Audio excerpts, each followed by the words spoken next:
It's DTS 54, and we got the patch notes for the big weapon tune that's coming with 2.0. A little bit before the Taken King, so sit back, relax. A lot is about to change.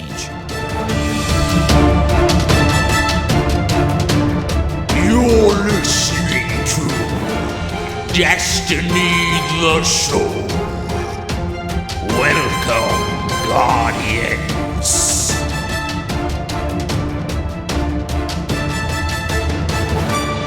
What is good, everyone? My name is BBKDRAGOON, joined as always by my great co-host, Ditty. How are you doing today, man?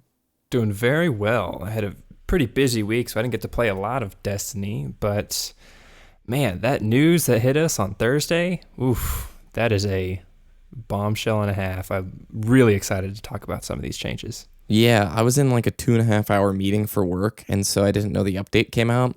Ate dinner, came home, it was like 7:30, and like 3 people had tweeted me, it's like, there's your weapon update. And it was like, okay, I'll go look. It's like, oh my gosh, 30 minutes later after like just staring at the screen, because there's so much info that came from this, man. I literally had to go through this like 3 or 4 times to fully digest it, and I'm really looking forward to talking about it on the show today.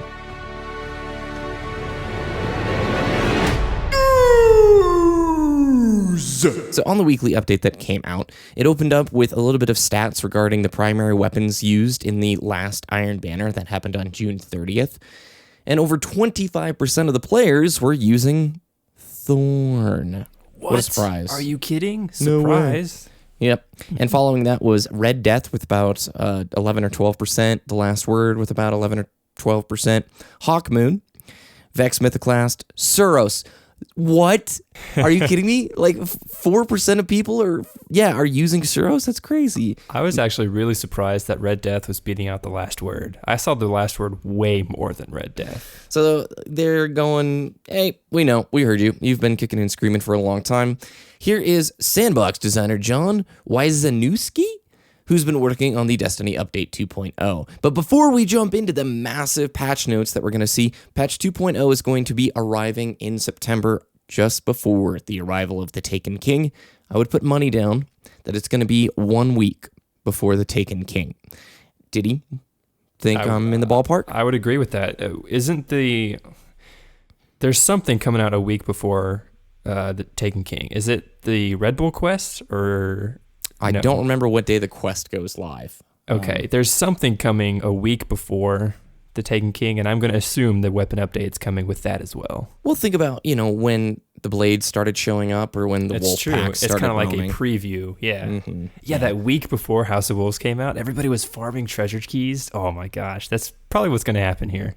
Yeah, I hope, They are saying that Destiny Update 2.0 is going to be the largest update to the Destiny player experience to date, which after we get through these patch notes, you'll say, okay, yeah, I get that. One of the important things to bring up here is with patch 2.0, they're going to be able to change the range and damage fall off independently, tuning them without patches, which is a pretty big deal in and of itself. More on-the-fly things that don't require a lengthy process of approval. They can do it on the back end, which is quite cool.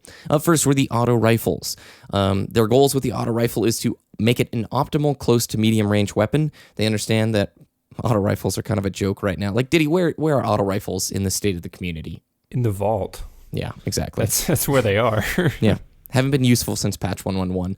They're trying to make the damage, stability, and range tuned so that players desire stability for reliable close-quarter damage or range for better accuracy and increased damage. They're making trade-offs, essentially, and we'll talk about that more when we get through all of these. They want to elevate auto rifles so they are more competitive in PvP and they're actually usable in PvE. So here's the changes. They're increasing the base damage across all auto rifles. The damage fall-off is going to start closer to the player to emphasize its role as a close to medium-range weapon. A small reduction in base stability is going to occur. Landing shots at optimal range is unaffected, but repeating precision hits, those crits, right? That's going to require more weapon control from the player to land consistently. And the big one, a 10% damage boost in PvE. Oh, 10%, right? Yeah, that's actually pretty big. That's humongous. Your thoughts?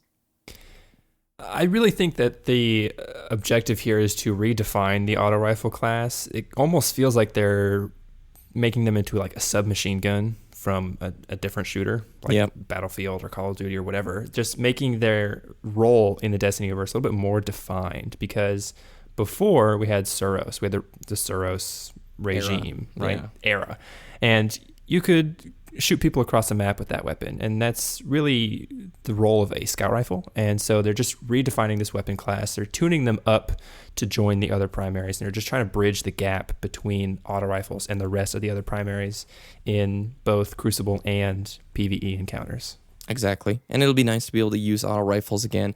The theme of a lot of this patch is redefining or making more clear the specific roles of each weapon. And so some of these changes, you're not going to see your weapon continuing to be the same style of weapon, right? Hand cannons especially are no longer doesn't look like they're going to be the one-stop all for every aspect of Destiny, PvE and PvP, you know? Right. On to pulse rifles. Their goals are to make the pulse rifle optimal at medium range, but can still effectively engage enemies at close or medium long range. The rate of fire sets a pace for players to track moving targets and then deliver precision damage in bursts. Pulse rifles should feel strong in PvP, but don't become the only competitive option. Additionally, increase their efficiency as a PvE weapon. So what they're doing is they're going to reduce the base damage of the medium rate of fire pulse rifles by about 2.5%. In PvP, though, they want to make sure that there are 2 and 3 shot kills, basically, as long as you're hitting precision hits. Those are headshots, people. So the pulse rifles will continue to be 2 and 3 shot bursts as long as you're getting your all precision hits, basically. They're making a small reduction in the base stability. They want a burst to still land all shots at optimal range, but 3 precision hits will require more weapon control to land consistently. And then the last thing they're doing, which is really cool, increasing the magazine size for all base inventory stats. What do you think about these changes? I think currently pulse rifles are the safest weapons to use in the current meta, because they are defined as that medium range engagement weapon, right? Yeah. If in any close range encounter in Destiny, shotguns are the king, no matter what. Every single time, shotgun's going to win, almost every single time, right?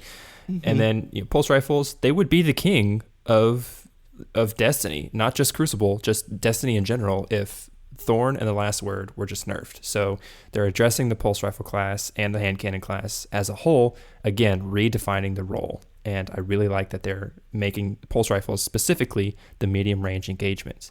With the increased mag size combined with the rate of fire reduction, pulse rifles are going to kind of maintain their DPS, right? You're going to have more shots, but they're also decreasing the damage per shot, but they're giving you more shots to work with. So effectively, they're maintaining the DPS. So they're just trying to keep it, they're not nerfing it to the ground, and they're not buffing it to be the best, right? They're just trying to keep it consistent with everything else. It feels the most stable, and the magazine size increase for all base inventory stats, that's mainly for PvE right there. That's where you're going to see a benefit if you're doing sustained DPS, like you said. So up next are the Scout Rifles. Their goals for the Scout in 2.0 is that they are the best primary for long-range engagements. No duh. Scout Rifles perform best when landing paced precision shots. The rate of fire and optics are tuned so that Scout Rifles are a little harder to use effectively close in. So here are the changes. They're going to increase the base damage for medium to high rate of fire Scout Rifles. They're going to increase the magazine size for all base inventory stats. They're going to reduce final accuracy when firing from the hip. So fast firing outside of aiming down sights will be less accurate. And they're going to boost the damage in PvE by 5%, which is... That's interesting to me as somebody who uses Vision of Confluence constantly, or Fang of Ute in PvE. I already think those weapons are great in PvE content, so to be getting more damage out of them, I like that. That seems like something I would like. I don't know. What do you think? Yeah, exactly. With the increased mag size, the increased base damage for medium to high rate of fire scouts, and the 5% damage increase to AI enemies, it actually increases the Scout Rifle's DPS value, right? Yeah. Specifically in PvE, right? They're in a pretty good PvP spot right now, in my opinion. And they're just... I never really expected them to buff them in PvE this much. And that makes sense to me.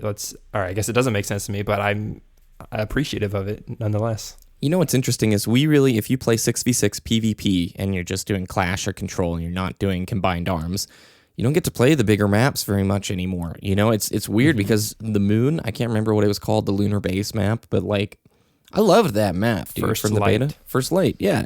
I loved that map. I know a lot of people didn't, but like, that was my scout rifle map in the beta. And if people are running on the outskirts or whatever, you could have these really long distance engagements. And now PvP has changed into Burning Shrine, Asylum, and I don't know, Rusted Lands. Yeah. So pretty cool changes. I need to play with the scout rifles to really make up my mind. Hand cannons. This one we're going to spend some time talking about here because these changes are interesting, to say the least. So their goals with the hand cannons are for them to be optimal at close to medium range. Hand cannons are also optimal when shots are paced, but should become less effective when fired quickly. So if you're spamming, you should have reduced accuracy.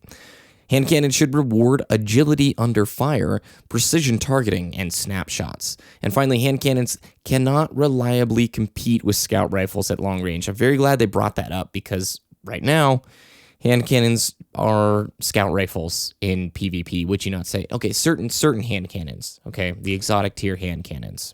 Right? Yeah, they're as effective as scout rifles, if not more effective. Yeah. So the changes. The damage fall off is going to start closer to the player to limit long-range lethality. That's how they're countering it right away. We don't know where that damage fall off is going to be, but it's going to be much more noticeable than patch 1.1.1. So if you're shooting people in the back, they're not going to take the same amount of damage. They're reducing the accuracy when you aim down sight, targeting basically people while you're aiming down sights, making longer range snapshots harder. So if you aim down sights, you're trying to shoot people way far away, you're going to have, would you say it's more like Bloom, Ditty? I would, yeah, sure, that's a fair comparison. Maybe, because I guess if it's first shot, it doesn't matter, but fine. They're reducing the ADS accuracy, long distance shots. They're reducing the final accuracy when firing from the hip, so fast firing from the hip is less reliable. Do you think that is targeted a little bit last word? Well, last word's getting a specific change. It is. I think it's just, again, redefining the class. Okay. And then the last two, they're reducing the magazine side for all base inventory stats, and they're reducing the base optics zoom for all hand cannons. So ADS now grants more width in favor of depth. So when you zoom in, it's not going to zoom in quite as far. Pretty cool. It's it's interesting actually because some folks might think that these changes are undeserved and that the only hand cannons that, you know, really were the catalyst for this event was Thorn, Last Word, and Hawkmoon. What do you think? Well, hand cannons, they hit similar in strength to scout rifles, right? They have a little bit more impact than a scout rifle.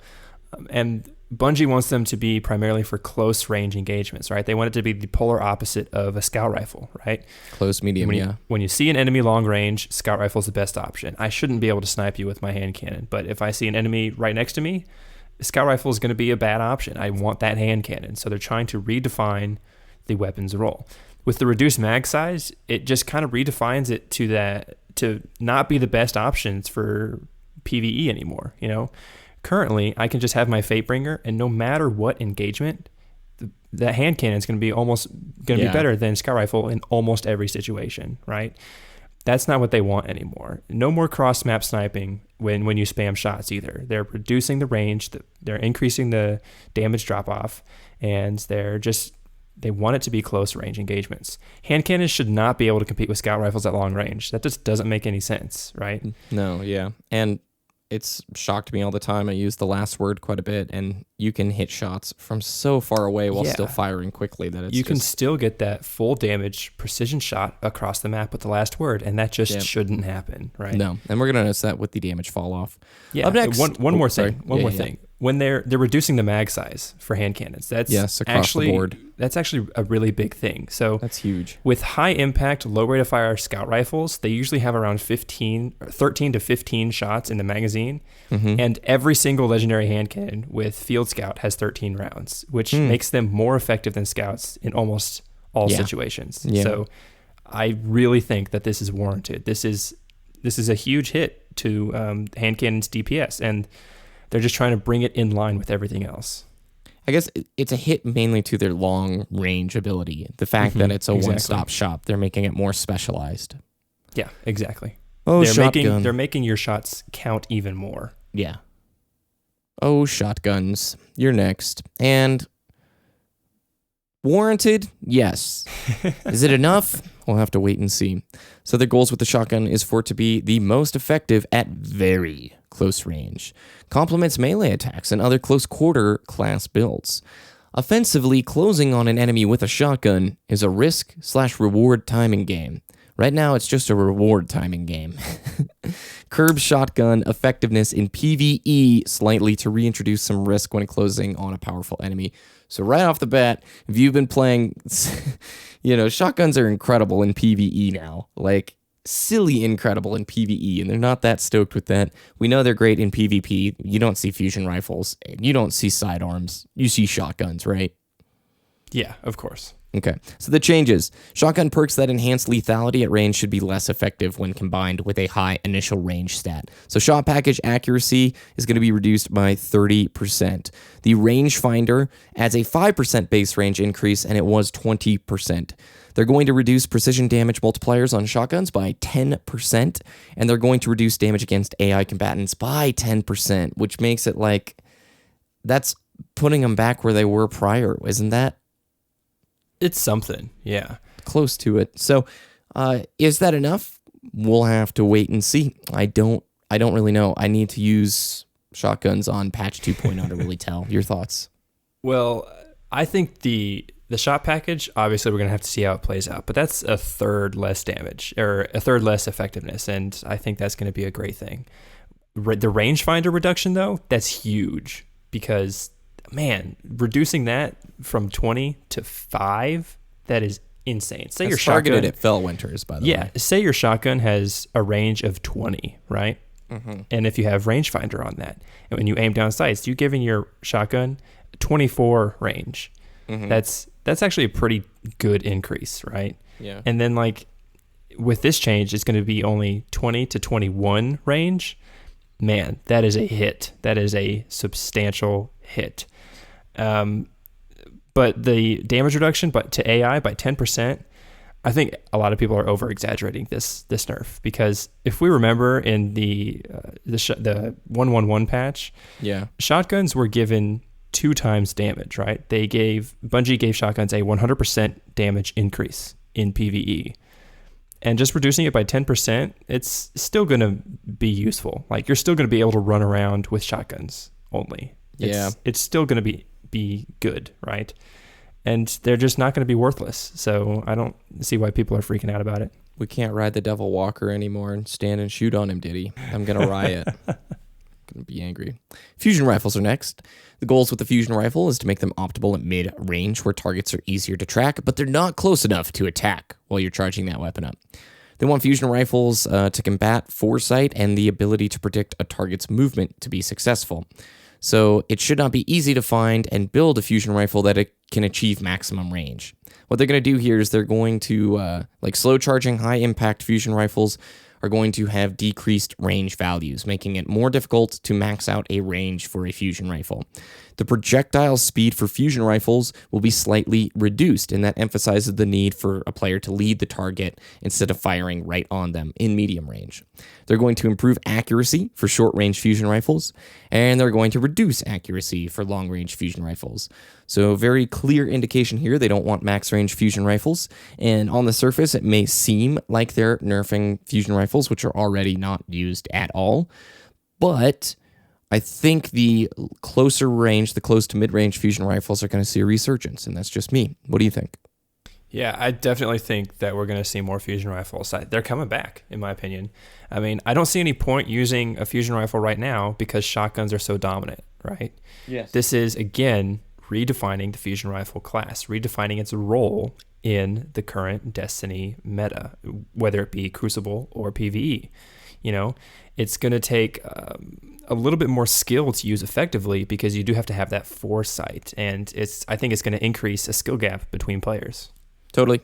Sniper rifles. This one made me laugh. I laughed so hard at this. I love what they did here. The only change that are happening to sniper rifles is they're basically fixing Final Round. The story with Final Round, it was available many Iron Banners ago that you could roll on sniper rifles, and since it's been removed from the perks, like pool. You can't get it on sniper rifles anymore. And so there's a group of people who still have their final round sniper rifles, and what they're doing is basically getting rid of it. So final round on sniper rifles is only going to buff precision damage, which it's done. Like, that doesn't matter in PvP anymore, like, at all. So for PvE, great, still works. You can still use final round. And if you're somebody who's mad about this, you are a final rounding sniper person, aren't you?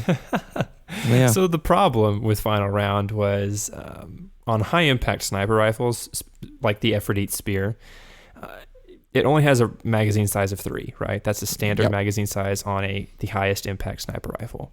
You could just shoot your first 2 shots to get rid of them, and you would have a final round queued up. And I just aim down sights, I shoot you in the toe, and you're dead.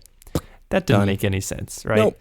So, I mean, it didn't affect me because I never really used it. I do have final round snipers, and I do use them, but it doesn't really affect my playstyle at all. But this change makes me question.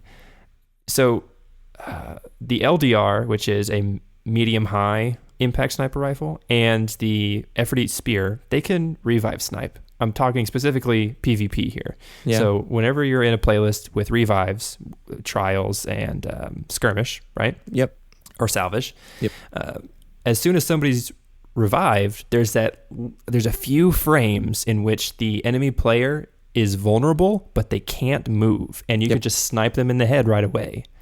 So my question is, are there going to be any mid-tier impact sniper rifles with final round that are going to be able to revive snipe now? Yeah. I'm really curious. So I know we can't get final rounds snipers anymore, but maybe Bungie will want to reintroduce the perk because of this precision change. So maybe we'll be able to see a mid-impact sniper rifle with final round finally be able to revive snipe. And the reason that's important is because the lower the impact, the higher the rate of fire. Think Praetor's Revenge, right? Yep. Can't revive snipe, but it shoots super fast, so it doesn't really matter. So I'm curious. Yeah, I'm happy if they reintroduced it into the pool now. I thought it was brilliant. They didn't have to take away people's old weapons, and they basically got rid of the issue in PvP. So, happy. Rocket launchers! They're going to slightly increase the base blast radius for all rocket launchers, but grenades and horseshoes proximity detonation is going to be reduced. Yay. Grenades and horseshoes is so strong, man. Unless you have blink, it's virtually impossible to get away with that, like, without dying if you get shot even remotely close to you, you know? Yeah, the rocket launcher, I remember there's this Halo 2 50s video, and it says, the rocket launcher is a fire and forget weapon. Simply fire the weapon and forget that it took no skill. And that's what grenades and horseshoes is. You just fire the weapon at a group of enemies and you're almost guaranteed a kill. HMGs, I'm not going to say they're dead, but they're very, very rare. And HMGs prior to 111 were much more prevalent, I would think. Like, didn't it seem that way?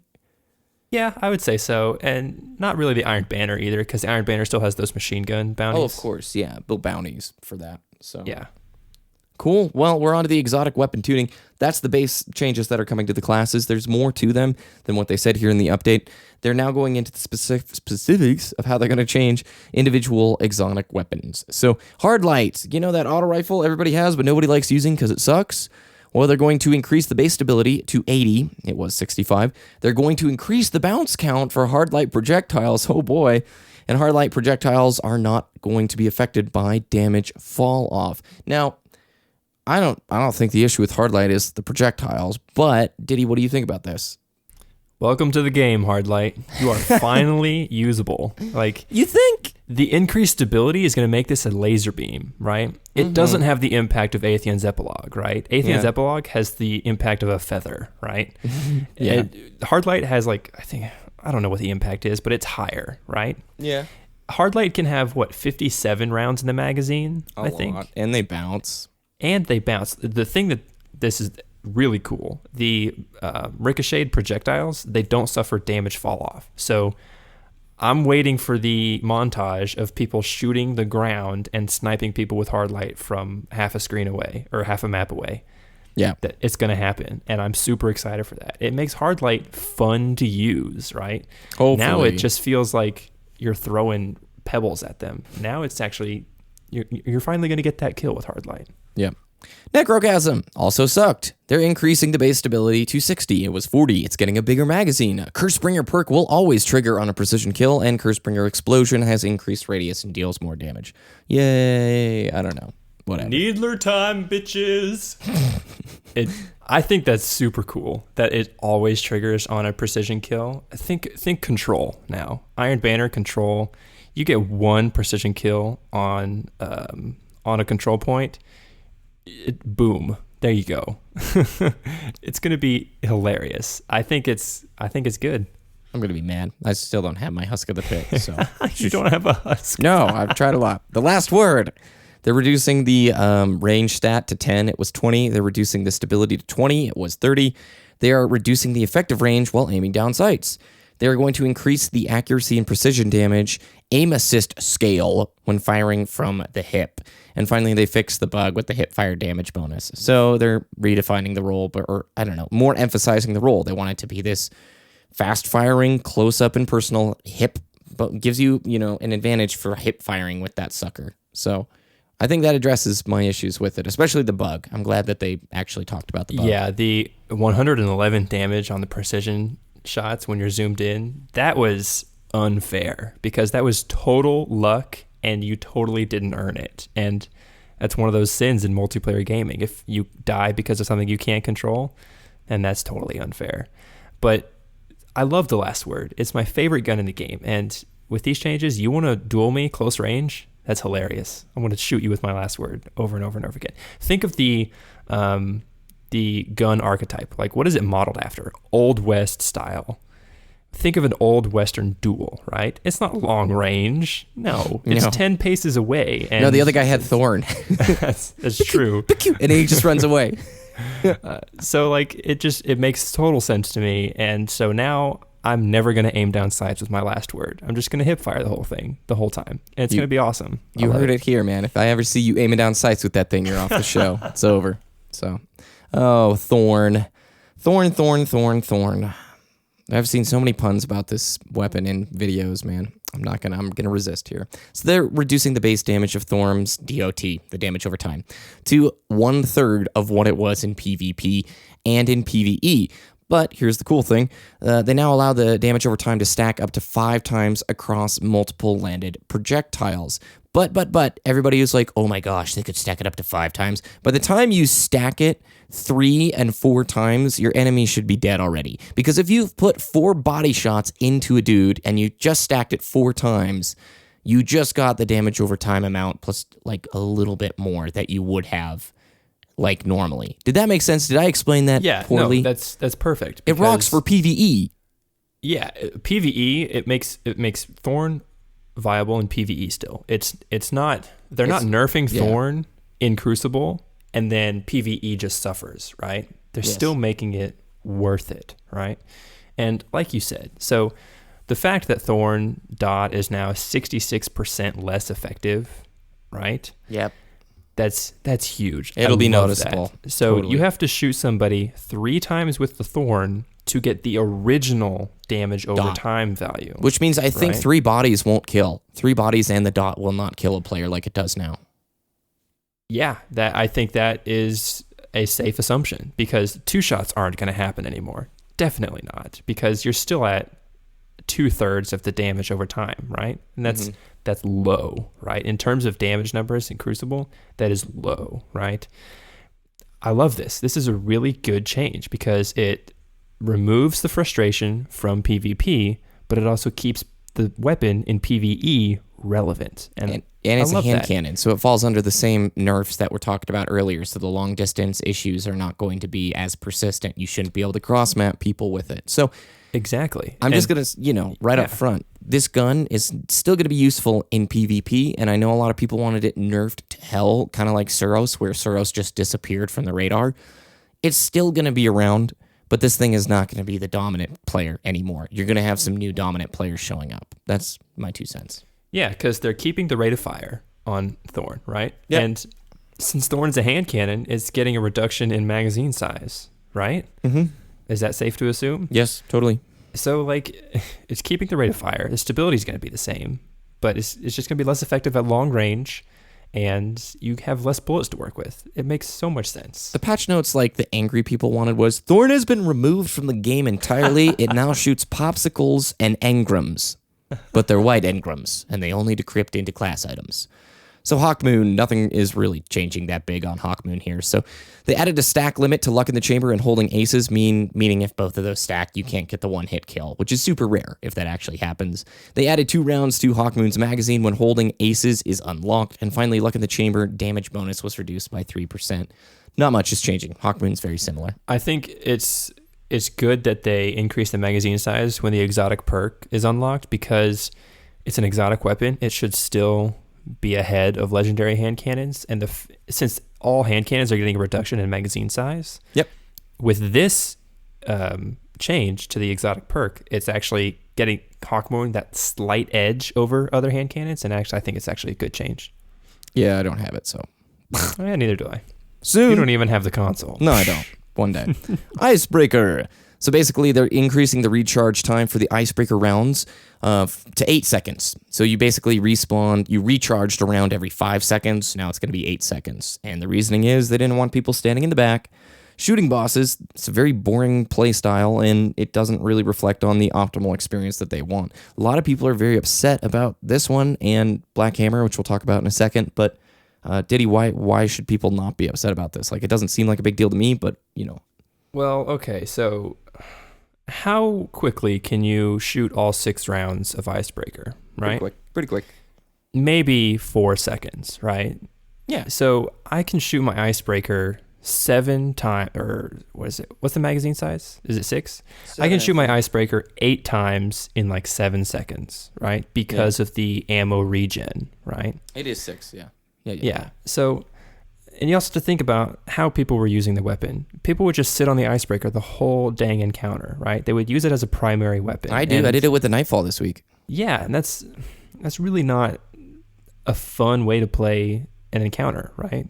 Yeah. And this change allows people to utilize their other weapons in the encounter. They shoot the rounds of Icebreaker, switch to the primary, whether it be a scout rifle, pulse rifle, hand cannon, whatever. Use those rounds, and once I have a full magazine of Icebreaker, I just switch back to it, and I can use those shots again. Someone did the math, and it's effectively a 37.5% damage DPS reduction because you have to wait that much longer. Yeah, but it's just like, I don't really have a problem with this because I mean, personally, I don't sit in the back of the map and snipe over and over and over again because that's not how I like to play encounters. And that's, I don't know. Okay, so my take on this, Taken King's coming. See, I used the word twice there. Yeah. They're remixing Strikes with Taken King, and my hope is that they've seen how people are playing Strikes and maybe the playstyle of the Icebreaker guy who hangs in the back and just shoots like the Nexus Strike I did this week with the Nightfall. I sat back up top, shot him with my Icebreaker. It's a good strategy. I liked using that. But I'm not playing the encounter the way it was intended, or maybe the most fun way, which is like, let's look at Skull Loss. Skull Loss is pretty fun. You have to like run around the map. You got to do the mines. You got to be with your teammates. You can't hang in one spot on the map. I'm participating more. My hope is that the Taken King brings encounters that encourages players to play more that way. It's a more fun, like compare the burn strat of Skull Loss versus the normal way. What's the more fun? Well, if you want to get it done with really quick, then of course the burn strat, just nuke him with the Alahorn, goodbye. But if you want to have like fun playing the encounter, which I usually do when I want to get on the game, it's doing it, you know, the way that's more involved, playing the encounter, I guess, the way it's out. So, I don't know, that's my 2 cents there. No Land Beyond, dude. No Land Beyond's getting a buff. Can you believe it? No. Okay. You're hopeful. No Land Beyond. So go ahead and give the bullet points, and I'll give my take on it. Increase weapon handling speed for faster time to aim, ready, and stow. Adjusting the sights to fix the overlap issue while aiming. They're increasing the time decay of the Master to 8 seconds. And they're adding an additional 20% precision damage bonus while the Master is active. So I think the increased aiming helps a lot when using this gun. I think the gun just aims way too slow. Yeah. And doing quick engagements in PvP and PvE, I think No Land Beyond just sucks right now. So the increased handling is good.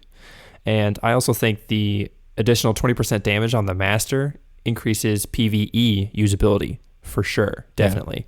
Like No Land Beyond can pretty much one-shot any red bar in the game, any low-tier mob, I should say. So, like, if you're in an engagement and I shoot a drag in the face, right?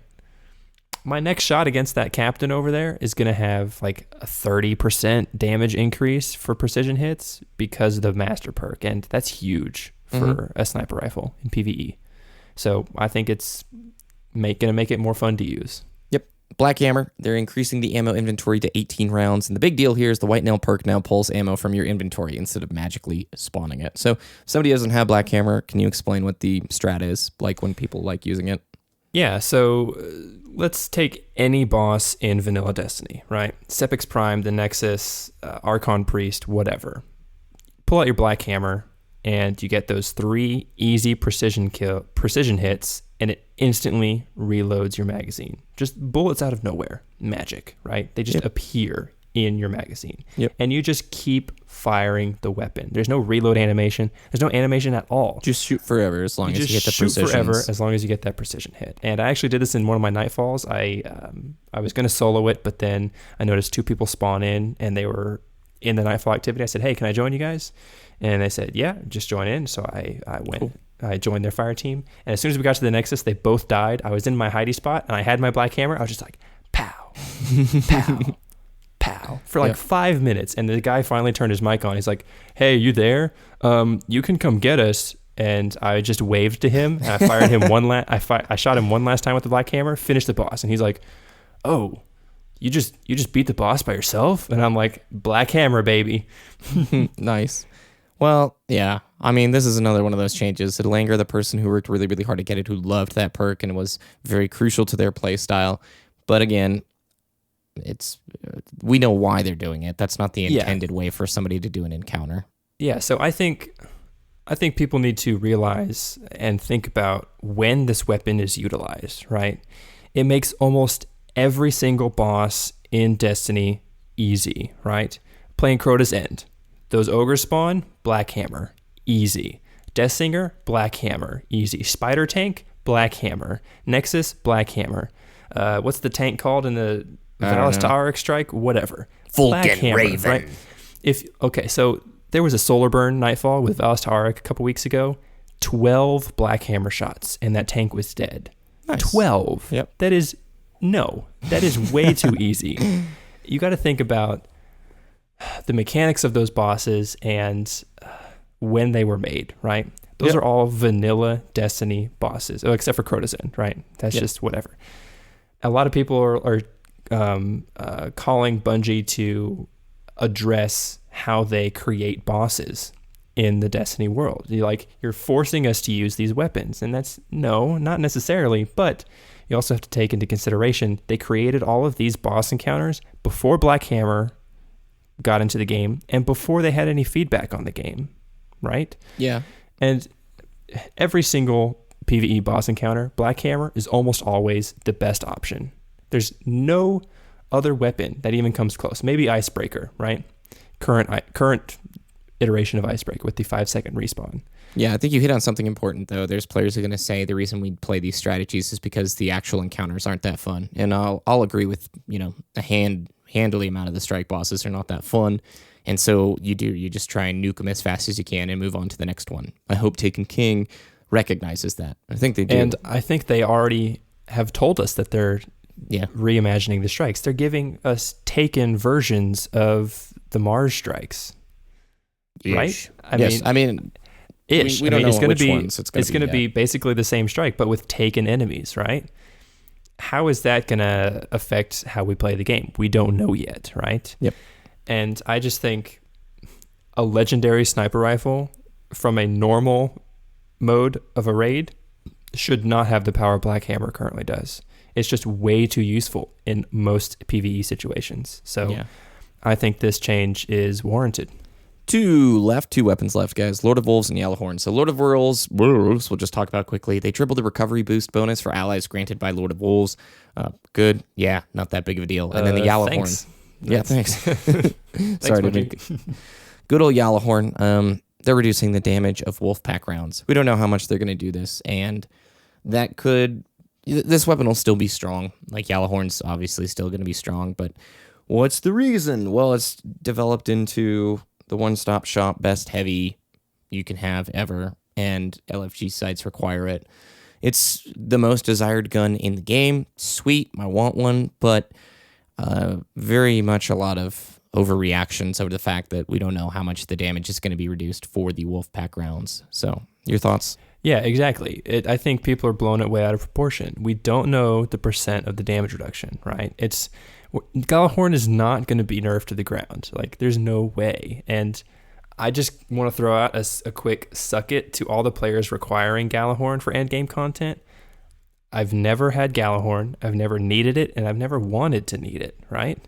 I've played through Atheon hard mode without a Gjallarhorn. I've done Crota hard mode without Gjallarhorn. I've done Skolas, Solar, Arc, and Voidburn without a Gjallarhorn. Like, it's possible. You don't need the weapon. And the fact that there's this air of elite, what's the word? It's elitism. Elitism? Is that the word? Yeah. If you don't have it, you shouldn't join our group. And I earned my Gjallarhorn. It's a dice roll, my friends. I have good buddies who have 60 and 70 days played time in this game who don't have it. It's a dice roll.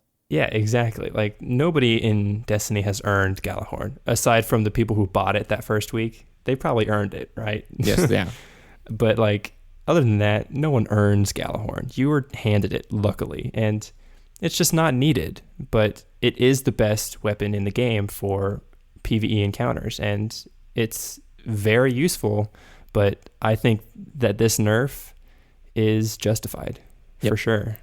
There's so much more we could talk about regarding the weapons. This is just a broad overview, and if we messed up and our opinions don't match, hey, guess what? They were vague, and there's a ton of stuff in this, so we could be wrong, and you can tell us we're wrong. That's the beauty of talking about these things.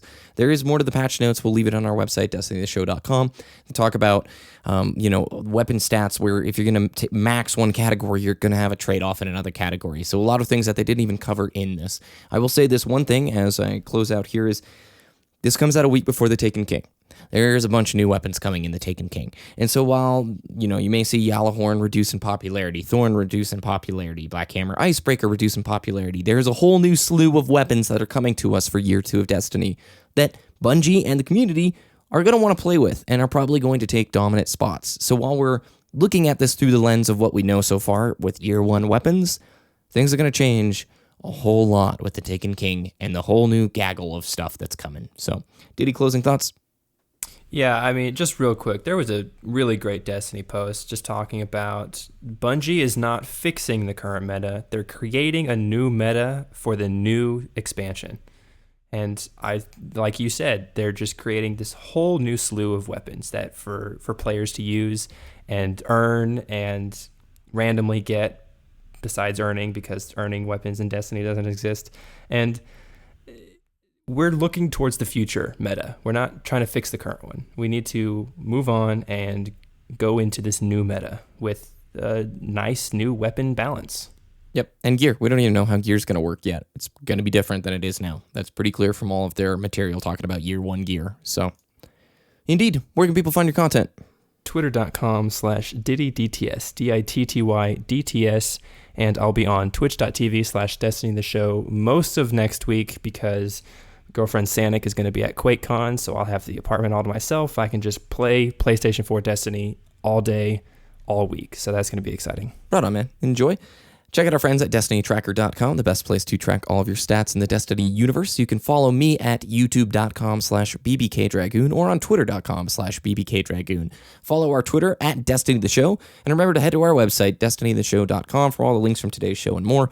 Hope you guys enjoyed. We'd love to hear your thoughts about Weapon Patch 2.0. Thanks for bearing with us in this very long, news-oriented show, but much to talk about, and I think the big Taken King things are coming soon, so keep your eyes peeled. Have a good week, Guardians.